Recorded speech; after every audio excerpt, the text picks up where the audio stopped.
Good afternoon, everyone. My name is Turner Bitton. I'm the chair of the new Utah Hepatitis Coalition. Very excited to be the moderator for today's panel, Mobilizing Communities to Improve Hep B and TB Policies. Our first presentation, I'm not going to go into depth on introductions. I'm going to let both of our speakers do that themselves. But our first speaker that we're going to start with is Ryan Clary. So with that, I'm going to pass it over to Ryan, and then when Andrea joins, we'll switch out. Okay, great. Thank you so much. If everybody will bear with me for 1 second around sharing screen, we will get going. And as Ryan gets that going, I'd just like to ask folks, as the presentation goes, if you have questions, please feel free to put them in the chat or grab the mic, and we'll get to them after the presentation. If you want to put it in the chat so we don't lose it, I can ask those questions from the chat or call on folks after Ryan's presentation. Thanks. Okay, great. Thanks so much. Can you see the screen? Okay, let's start then. Hello, everybody. Thank you so much for having me today. I'm really excited about speaking on hepatitis B and TB together. And the previous session was such a great way to kick off this discussion, because it's all about kind of taking our stories and our experience and building an advocacy movement around it. So I really was very moved by the previous session and excited to kind of talk about taking things to the next level. So my name is Ryan Clary. I'm a nonprofit consultant. I've been in the HIV, viral hepatitis, and very new to the TB communities, working in advocacy. I used to run the National Viral Hepatitis Roundtable. I'm now a consultant. I have my affiliations up here just to say that today I'm speaking on behalf of myself. So anything I'm saying is attributed just to me. But I also wanted to kind of give a sense of the different areas I'm in, because I'm going to talk a lot today about partnership. I want to start today by, and I've never really done this before, I want to tell a quick story. This is Gil Turner. He was my partner from 1996 to 2001. In March of 2001, he was very, very sick, went to the emergency room. Turned out he was having heavy internal bleeding. And by the time he was discharged from the emergency room, a few days later, he had been diagnosed with chronic hepatitis B, advanced liver cancer. And he was given about 6 months to live. He lived 5 years. And so the 20-year anniversary of his passing just happened in September. He's been on my mind a lot. And I put this forward to say, this is what unites us all. This is why we do the work we do. This is what makes our work unique. We take our passion and we do everything we can to make sure that this story doesn't happen to anyone else. So, as I said, I'm recent to the TB community. I'm fortunate enough to have come on with the California TB Controllers Association at the beginning of the year as a consultant to strengthen and further the Coalition for a TB California, which is a coalition of community members, survivors, providers, public health organizations, anyone who really wants to make a difference in the movement to eliminate TB in California. Anybody in California on the line who's welcome, who's interested in more information or joining, please send me an email or give me a call. I'll put my contact info into the community or to the chat. So since I've worked so much in Hep B and I'm getting into TB, I wanted to just give you my perspective.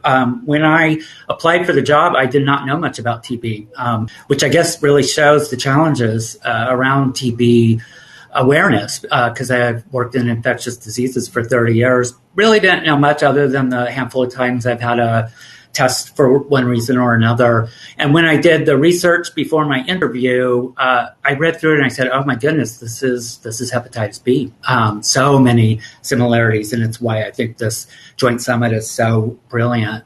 And, sadly, what I think is the overarching connection is, the country continues to have a pretty racist approach to dealing with healthcare issues. hopefully improving, but really still a huge problem, for lack of or that's not a strong enough word. You see it in the opioid crisis. It was not until the opioid crisis impacted suburban and rural young white people until the country said, oh my God, we really have a problem. We need a national focus, and maybe it shouldn't be punitive. I don't say this to minimize the impact of the epidemic on those individuals. It's a tragedy, but it does kind of show, when we know that opioid and other drug crises have been impacting BIPOC communities for years. So that really takes care of a lot of the bullets here. I mean, that's why we're unfortunately where we're at. But this final bullet, I think, is really important because, there are a handful of infectious diseases now where we know that with the funding and leadership and policies, we can eliminate these diseases, in the United States and globally. And that's a different message than we've had in hepatitis B and other areas previously, where we were just trying to sound the bell on a silent epidemic, try to get some attention. This is all about elimination now, and to really sort of demand that at all levels of government. And since Hep B and TB are in that place, and there's plans and there's research behind it, it really creates great opportunities, which is my next slide. I like to take challenges and think about how to create opportunities because I've seen so many great things happen when community gets together and figures out how to move forward with challenges. So these are just some ideas. So national testing guidelines. I know that hepatitis B community is working hard to move towards universal screening. Recommendations from the U.S. Preventive Services Task Force. Not as familiar with the landscape with TB, but this is an area where there's already been a lot of work. Hepatitis C community has worked really hard and actually changed and improved testing guidelines twice in the last decade. So, there's a place to go to get ideas and advice. So this is one idea. It's not just about getting those guidelines, it's about implementing them at the ground level. I have definitely heard about treatment access issues in both disease areas, whether it's treatment or testing or prevention. And again, that's a place where hepatitis C and HIV communities worked really hard and made some gains. So that's another area of potential partnership to work together. Obviously, working with clinics and FQHCs. I know I'm telling you a lot you already know, but I'm just trying to think of ways to turn, what people are experiencing in their own lives and the people whom they serve into policy agendas. Definitely the partnership between community and public health is vital. I know that public health has limitations on advocacy, and I'm sure there are a lot of public health folks on this call, in this meeting. But the partnership, the providing information and research and connecting community members together is vital. And it's probably the strongest partnership to be able to succeed in policy. And then there's just the opportunity to talk about what strategies might be needed at the federal, state, and local level. Of course, there's already a strong federal agenda led by Hep B. But are there, is there an opportunity after this great meeting where everybody came together to think about some ways for sort of a joint strategy? I'm not saying this exactly is what should happen, but when I was asked to present, I thought, the power of working together. And I'll say, even though I very strongly support hepatitis B and hepatitis C advocates working together under the viral hepatitis umbrella, I did ask myself, where are stronger similarities? Is it between Hep B and TB or Hep B and hepatitis C? In a lot of ways, I think it's Hep B and TB, and I think that just provides a lot of opportunities to partner. I'm just going to talk briefly about some effective advocacy strategies, and I'm kind of going a little bit beyond the sort of advocacy 101, because I'm sure everybody's on the call has done a little bit of that. But, really, where have I seen success in many areas, whether it's federal, state, or local levels, in moving something forward? And, first and foremost, it's leadership and engagement of people with lived experience. That is the hallmark of HIV advocacy. That is, in my opinion, one of the reasons that HIV has been really quite successful in securing as much funding as it has, because it's just a given that there needs to be leadership at sort of in all levels of advocacy among people living with impacted by HIV.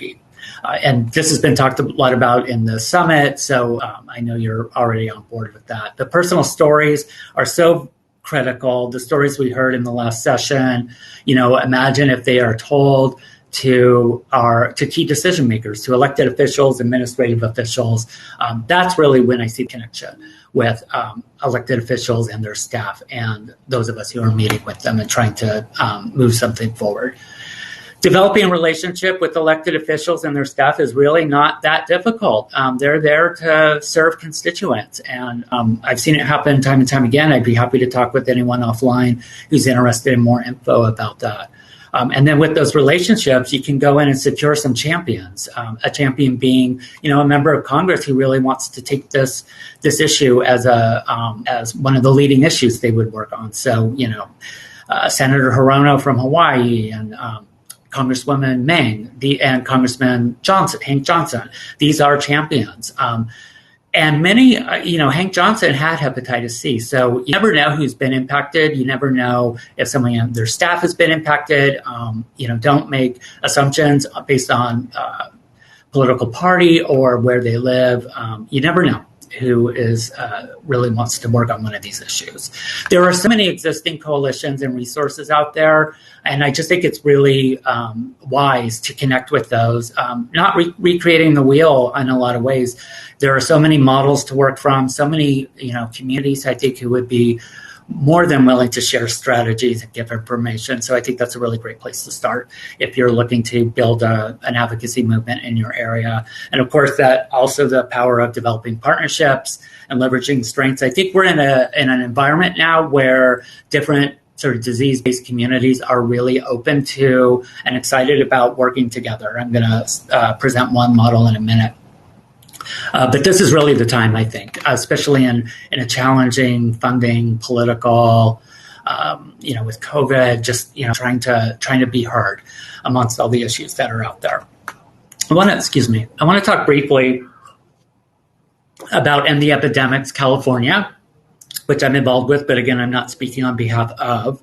And this is a new-ish, 3 years old statewide coalition of HIV, viral hepatitis, STI, and overdose harm reduction advocates working to move forward and eventually eliminate all of those diseases. This is our mission, and I put it up there because we recently rewrote it to really make sure that it was clear how much we're centering racial justice in our work. So we founded a few years ago. We center our work in racial justice. Initially, it was just HIV, hepatitis C, STIs, but I wish we had added Hep B in the beginning. It's not always easy to start big, but we have, and also harm reduction and overdose. So it's a really broad coalition. The initial goal of the group was this is when our governor, Gavin Newsom, was running for governor. We wanted to reach him during his campaign and also shortly after taking office to have him convene a process to develop an End the Epidemics plan. That has not happened yet, for a variety of reasons. That continues to be sort of a top-line goal, but, it's important to get things done while you work on your overall goals. So we've really focused on budget, legislative, and administrative advocacy. We work from a syndemic approach, and I think this is something that is worth looking at sort of all levels and in all advocacy areas where you really see the connection between and among a variety of health issues, so HIV, STIs, viral hepatitis, drug user health, how they impact a lot of same communities, how they overlap, how many people are impacted by more than one of the diseases, how they are driven by social determinants of health. And so I've highlighted here. So the question that I've been thinking about is, does TB fit into this? And I think I know the answer, and we're having some conversations in California about that. But something to think about if we're interested in looking at a syndemic approach. So I'm not going to go through each bullet, but we've had a really big impact in public policy, kind of the biggest impact I've seen in a really long time, showing the power of working together. So increased funding for all of these areas. When you look at hepatitis C, it means an increase from zero. We had no dedicated funding for hepatitis C, and we now have sustained, ongoing, renewed yearly funding for hepatitis. Not enough, but funding that is going out throughout the state for screening and linkage to care services, which has been really exciting. We've done some good administrative work, and then we got, I shouldn't say we, working with a lot of partners, and I'll talk about AB 789 in a minute. That was led by the Asian Liver Coalition. But we've either been leading or engaged with or supporting a lot of legislation that was signed this year that's done everything from improving services for older people living with HIV to expanding STI services, particularly for gay and bisexual men who previously were not able to access those services through the state program, and reducing some local barriers to syringe service programs.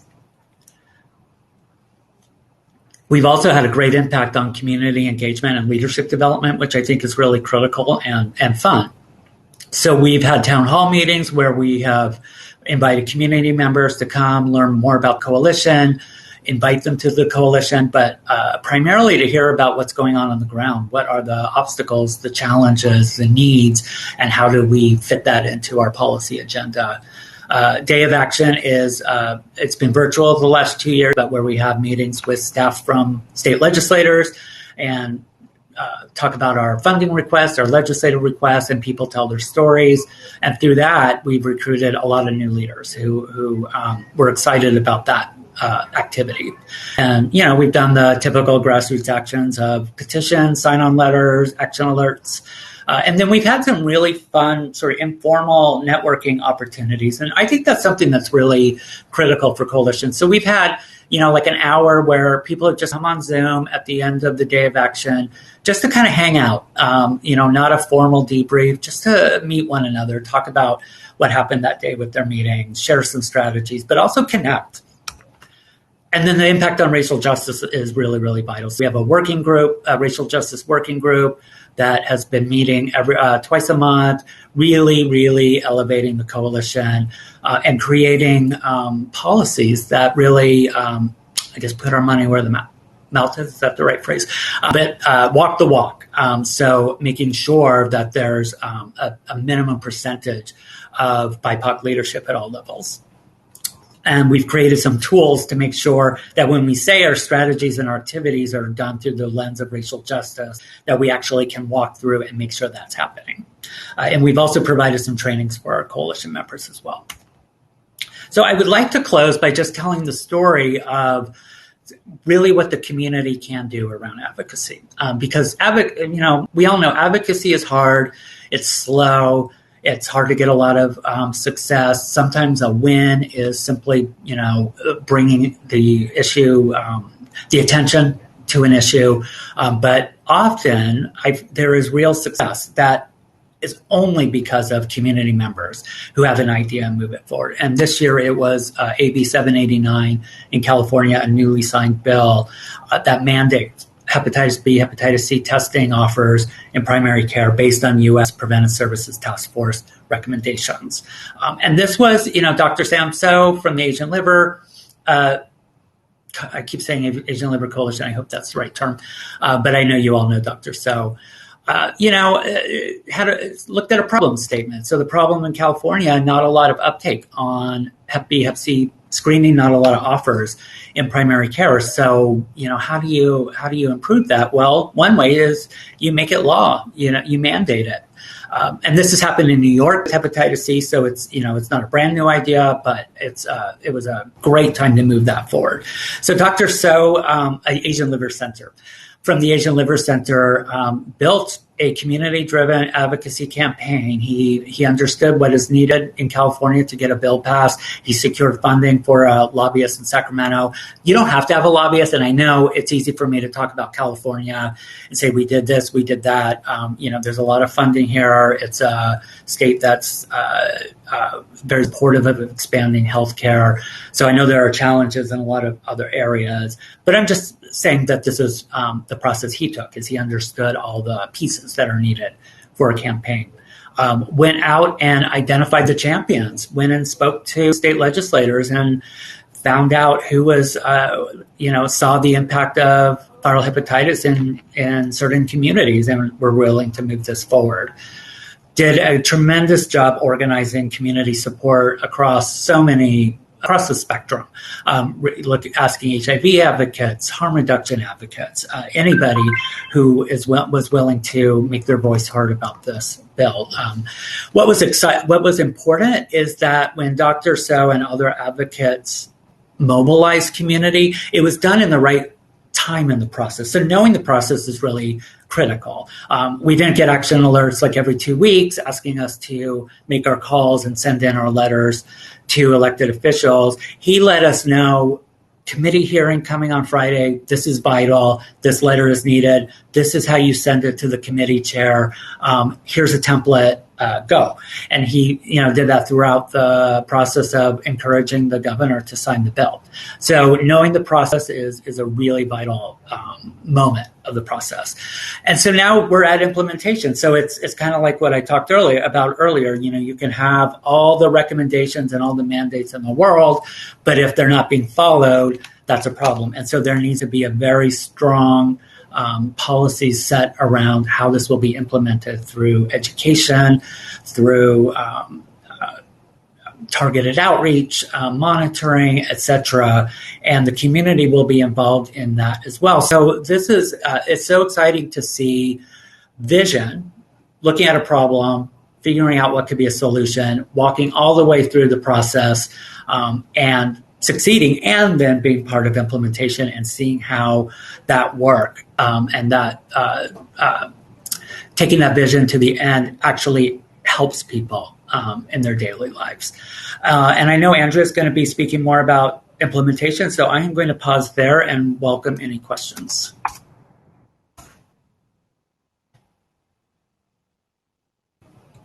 I haven't seen any come in the chat, but just as a reminder, if you'd put your questions either in the chat or down on the bottom left, you can click grab the mic, and that will give you the opportunity to join us here on our virtual.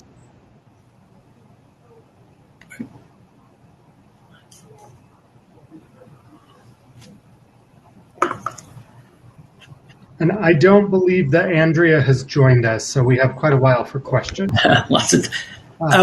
She's wanting the mic, I think.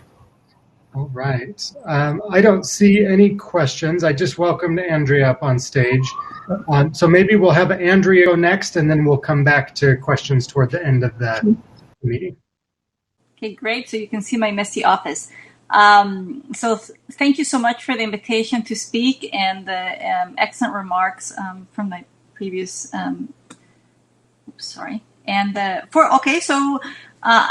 I share kind of like the feelings of why TB and hepatitis B unusual partners sometimes, but I think what we're seeing really is can you hear me? Yes. Okay. What we're seeing really is best practices in action. So a little bit about who I am and about Hope Clinic. So my name is Andrea Karakosis. I'm a physician by training, and I'm executive director of the Asian American Health Coalition, DBA Hope Clinic in Houston, Texas. I've been with the clinic for 13 years, almost 14 years this December. So quite a ride. And just to bring things into perspective, when I joined the clinic, we had 5 staff, very few patients, but we did have a waiting list of 80 people that wanted to get hepatitis B vaccine but had no access to it. And the reason they didn't get the vaccine is because the hepatitis B was an STD, considered an STD, and the only place you could get the vaccine at that point was at the STD clinic, and people really did not feel they wanted to go to the STD clinic. And so Hope Clinic really over the years worked hard to copy and paste several programs around the country, including the Be Free New York program and the Be Free San Francisco program. And we created a mesh of that called Be Free Houston.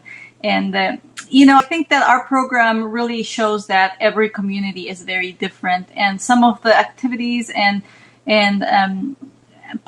advocacy activities that the other Be Free programs that did not quite sit well with our Texas reality. So we really had to take a different face on how we approached hepatitis B.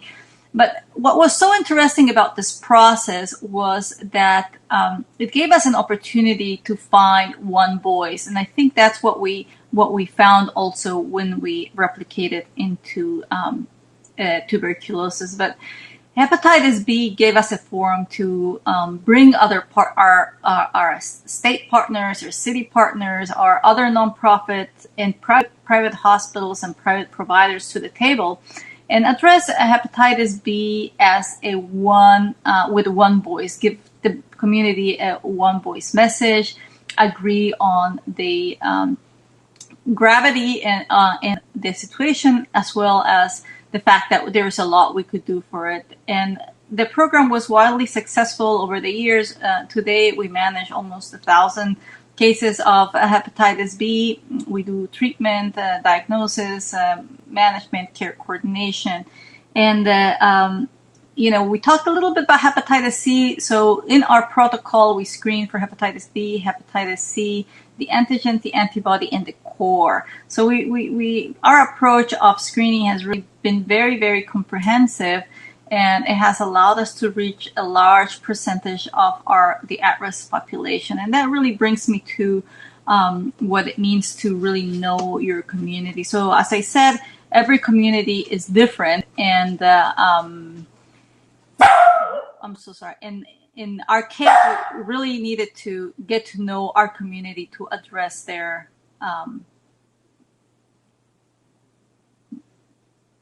we really needed to understand our community to be able to address their needs, and very similar to what tuberculosis meant for us in the upcoming years. But the fact that we were able to build upon the successes of other cities such as New York and California, various cities in California, really gave us an edge on building upon their successes and avoiding some of their mistakes.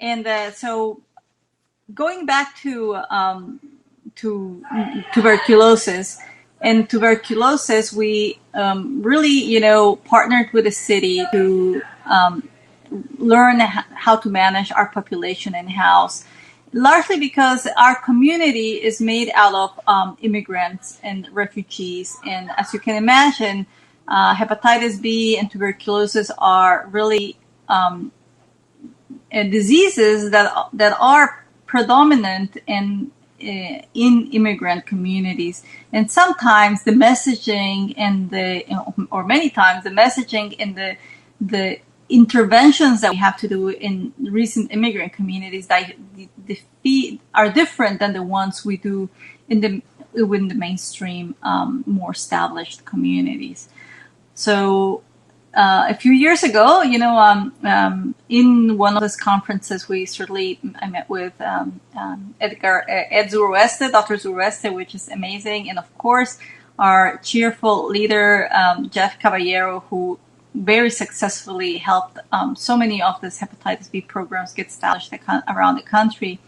And I thought that it would be a really incredible match if their two wonderful leaders got together to figure out how to successfully replicate the model that hepatitis B successfully had developed into what we needed to do to address the growing trends of tuberculosis in this country. And I think that the fact that we're sitting here listening to all these people talk about TB and hepatitis B is just a measure of how successful their initiative has been. We Hope Clinic partner specifically with our city health department, and we are a site where we do the treatment and, of course, screening, diagnosis, and treatment of tuberculosis. And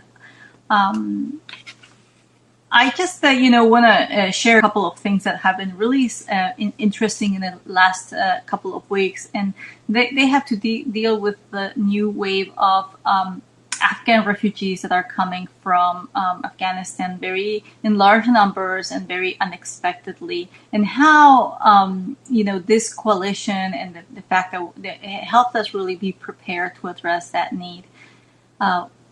As you can imagine, we've learned a lot about refugees, parolees, and SIVs within the last few weeks, and little did we realize that we were not the only ones learning, but the city and the health departments really didn't understand that process either.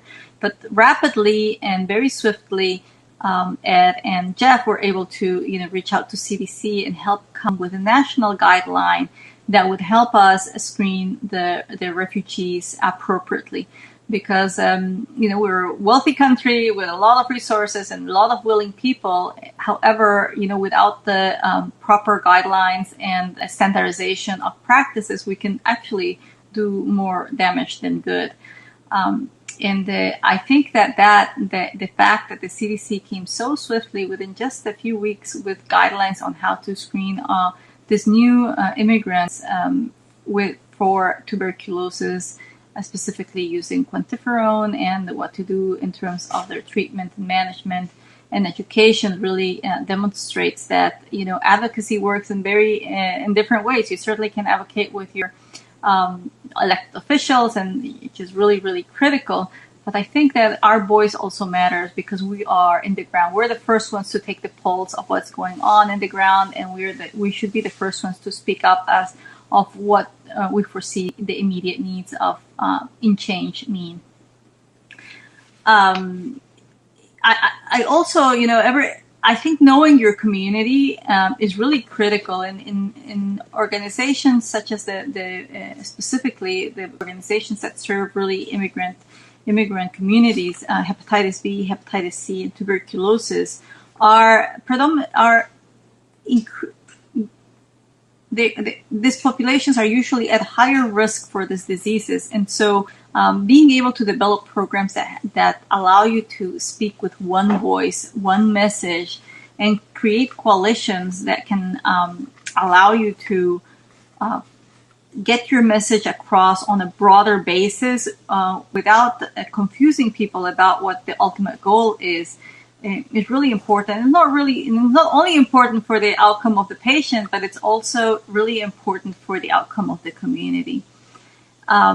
People usually rally around issues. They don't rally just because you call them around the table, but they rally because people are passionate about their health, and being able to identify a common enemy and rally around it allows you to put aside any differences that you may have to be able to address those issues. So what have we done? Over the years, we have certainly advocated and present in Texas to include the two-dose hepatitis B vaccine in the Medicaid vademecum and the Medicaid formulary. And right now we're trying to include that same vaccine into the state adult safety net immunization program. We have also included and advocated and added some of the hepatitis B screening language into the training for the nail salon worker certification program. So there are, populations that are critically at risk for hepatitis B within our communities. And it's really important to identify them because there's so more than one way to reach them. And I think that working with certification programs that can include healthcare screening tips and healthcare screening guidelines within their communities is really important to address those. We have also integrated our hepatitis C screening into our hepatitis B screening because a lot of them, a lot of our patients actually are co-infected with hepatitis and hepatitis B and C. And now we're moving into a new realm of liver care. So the common thread to our hepatitis, to our liver program now is not just hepatitis, but also another epidemic that's coming ahead. And to me, is something that we will have to rally around as well, and it's the fatty liver disease. Fatty liver disease is rapidly becoming an epidemic within our Hispanic community, our Asian community, our Middle Eastern community, and being able to address it early, really develop new screening guidelines to identify liver fibrosis when it's still reversible, when before liver damage is active, is going to be some of the new frontiers that I hope that will benefit from this type of infrastructure of collaboration and this model of replication of care. So a successful best practice replication model. And so I think just to say one more time that, optimization on the collaboration side and at the local level, speaking with one voice, are some of the issues that some of the success stories of both programs, our hepatitis B and our TB program, that have a common thread and have allowed us to successfully replicate our hepatitis B program into our TB narrative. I think that's all I really wanted to share, and I'm sure if you have other questions, I'm here to answer those. Thank you. And just a reminder, if you have questions, if you'd put them in the chat or down on the bottom left of your screen, grab the mic. We'll be sure to get to as many as we can.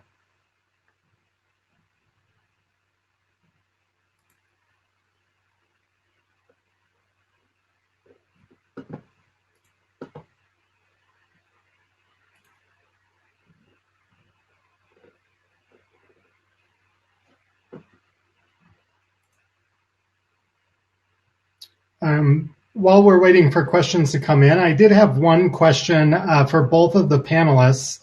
And I'm just curious, as you've enacted these campaigns and led these advocacy campaigns, what are the types of things that you're measuring as far as success? And kind of how have you, for campaigns that are maybe multi-years, multi-months, that take a long time and a lot of coordination, how do you measure success for a large-scale campaign like that? I guess I'll take a first stab at that, if that's all right. That's a really good question. It's very often, even in, just when you try to evaluate campaigns, it's not as easy as other areas to say, we did this and we accomplished X, Y, and Z. Sometimes success is keeping a bad piece of legislation from passing. Sometimes success is just kind of having a year where not a lot happens because it could have been, bad things could have happened. Sometimes success is securing, 100 members of Congress to sign on to a bill, and then sometimes success is something like AB 789.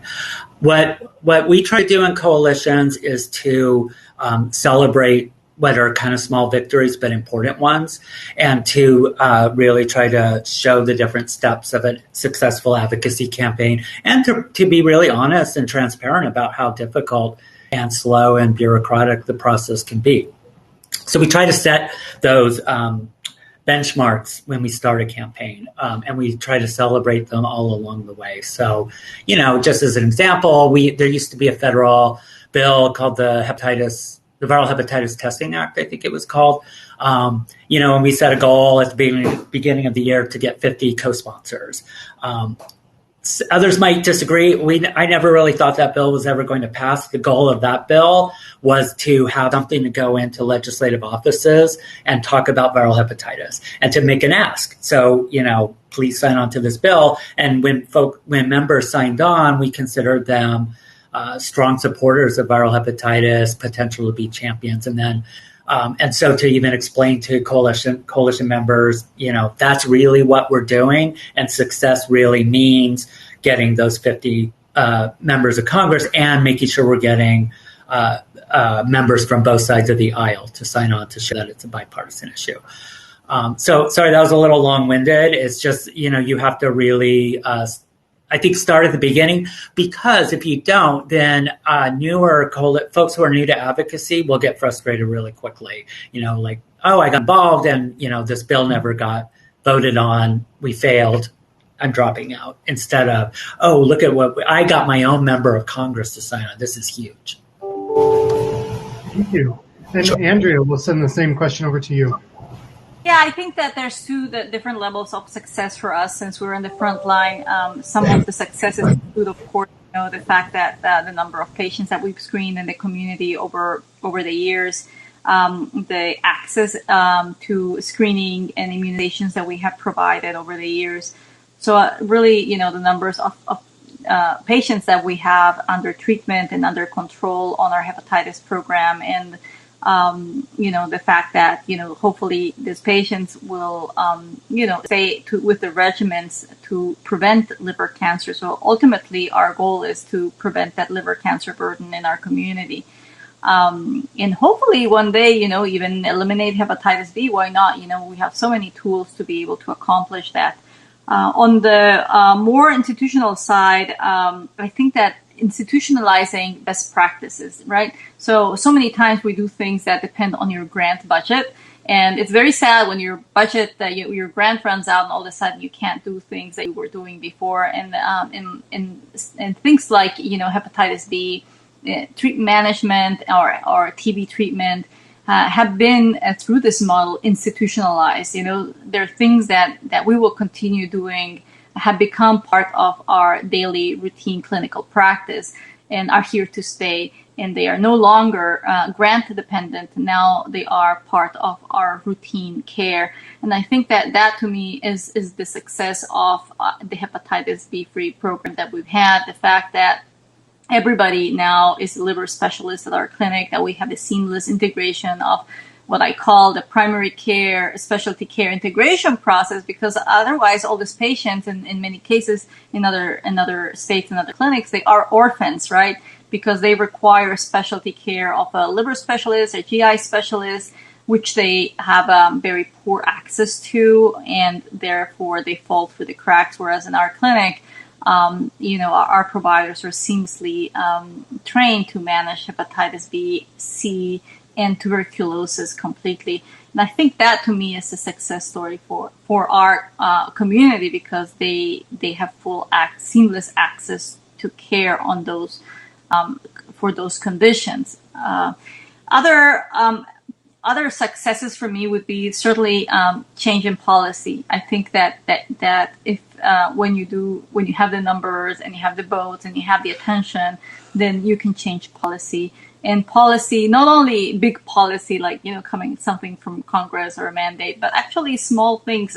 Like making sure that that we are a treatment site for the city, that the city recognizes us as a person that organization that sits at the table, or other smaller policy changes or bigger policy changes, like including the 2-dose hepatitis B vaccine into the Medicaid formulary.